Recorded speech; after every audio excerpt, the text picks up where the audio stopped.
Good morning प्यारे बच्चों। आज हम अपने chapter number 6 flame and combustion में अपना नेक्स्ट टॉपिक पढ़ेंगे, वो है फ्लेम। कल मैंने आपको थोड़ा बहुत फ्लेम के बारे में बताया था। Flame is a zone of combustion of A combustible substance. Means कोई भी सब्सटेंस जब बर्न होता है उसमें जो कंबशन की जो हीट निकलती है वो फ्लेम के, उसे हम फ्लेम कहते हैं। Substance which vaporise during burning produce flame.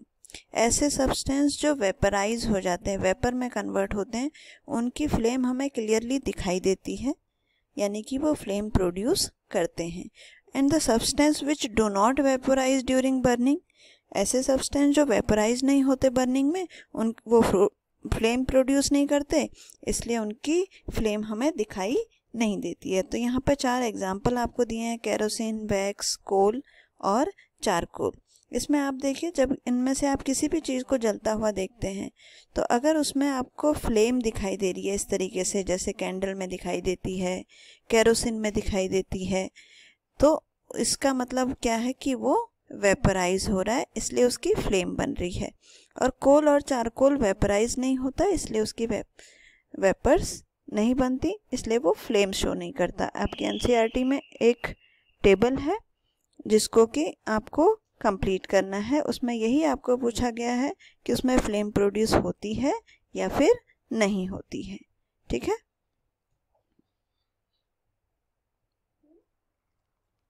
इससे आगे बच्चों हम पढ़ेंगे structure of candle flame.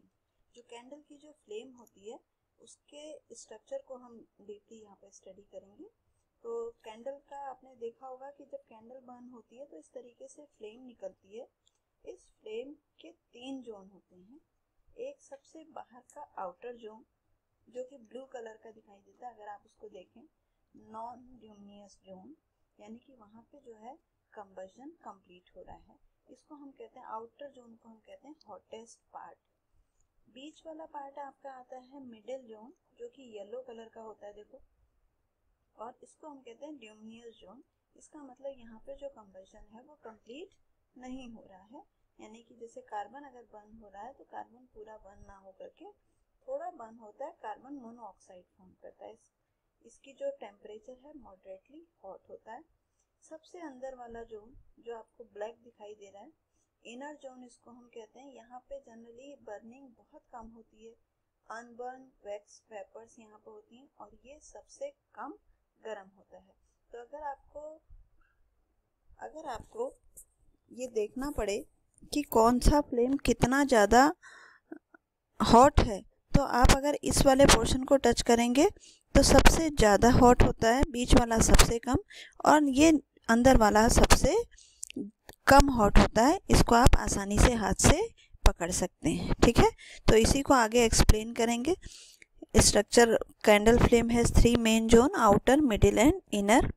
Outer zone complete combustion, color is blue, hottest part, and the middle zone partial combustion, color is yellow and moderately hot. Inner zone black है, least hot है, unburned vapors हैं। ठीक है, ये पूरा का पूरा flame और उसका स्ट्रक्चर और उसका पूरा एक्सप्लेनेशन आपका क्वेश्चन आता है लॉन्ग आंसर टाइप में, तो आप इसको पूरा अच्छी तरीके से अपनी कॉपी में लिख लेंगे।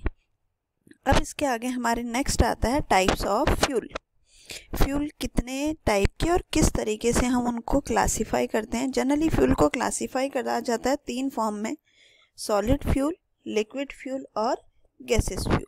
तो यहाँ पे कुछ मैंने आपको फिगर भी दिखाए हैं। ठीक है, फिगर जब आप कॉपी में लिखते हैं तो आपको फिगर बनाने की ज़रूरत नहीं होती, आप इनका नाम लिख सकते हैं। जैसे सबसे पहले है सॉलिड फ्यूल। सॉलिड फ्यूल में क्या है, वुड, कोल, चारकोल, जिसको बर्न करने से हीट प्रोड्यूस होती है उसको हम कहते हैं फ्यूल। नेक्स्ट आता है आपका लिक्विड फ्यूल। लिक्विड फ्यूल में आपका केरोसिन, पेट्रोल, डीजल, ये सब आपका लिक्विड फ्यूल में आता है। थर्ड है गैसियस फ्यूल। गैसियस फ्यूल में CNG, compressed natural gas, LPG, liquefied petroleum gas, biogas, hydrogen, ये सारे किस में आते हैं आपके, ये गैसियस फ्यूल के एग्जाम्पल हैं। अब ये बहुत इंपॉर्टेंट पॉइंट है आपका, characteristic of good fuel. Good fuel कैसा होना चाहिए, सबसे पहली चीज़ क्या क्या होनी चाहिए, उसमें कुछ पॉइंट्स हैं जो आप ध्यान में रखेंगे जिससे कि आप सेलेक्ट कर पाएँ कि कौन सा फ्यूल अच्छा होगा। सबसे पहले इट रेडली अवेलेबल मीन्स आसानी से वो अवेलेबल हो सकता हो, चीप हो, is easy to store and transport, आसानी से एक जगह से दूसरी जगह उसको हम ले जा सकें, स्टोर कर सकें।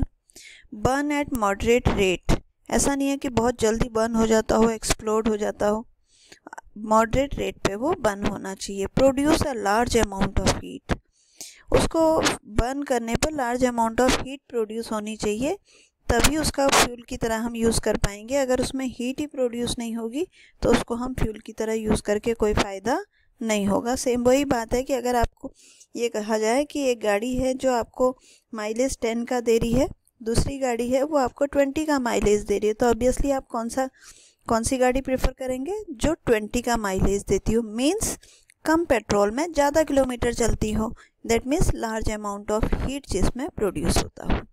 Does not leave behind any undesirable substance, means जैसे पेट्रोल आपने गाड़ी में डाला या डीजल आपने गाड़ी में डाला है, तो जब वो फ्यूल से चल रहा है तो उससे इंजन को कोई भी नुकसान ना हो। जब उसको हम फ्यूल की तरह यूज़ कर रहे हैं तो उसका कोई भी साइड प्रोडक्ट ना बन रहा हो। और सबसे important, do not cause pollution, pollution ना करता हो। इसी वजह से सॉलिड, लिक्विड, गैस तीनों फ्यूल्स में से सबसे ज़्यादा एफिशिएंट जो फ्यूल होते हैं वो गैसेस फ्यूल होते हैं, क्योंकि उनसे पोल्यूशन नहीं होता है। ठीक है, नेक्स्ट आपका आया कैलोरीफिक वैल्यू।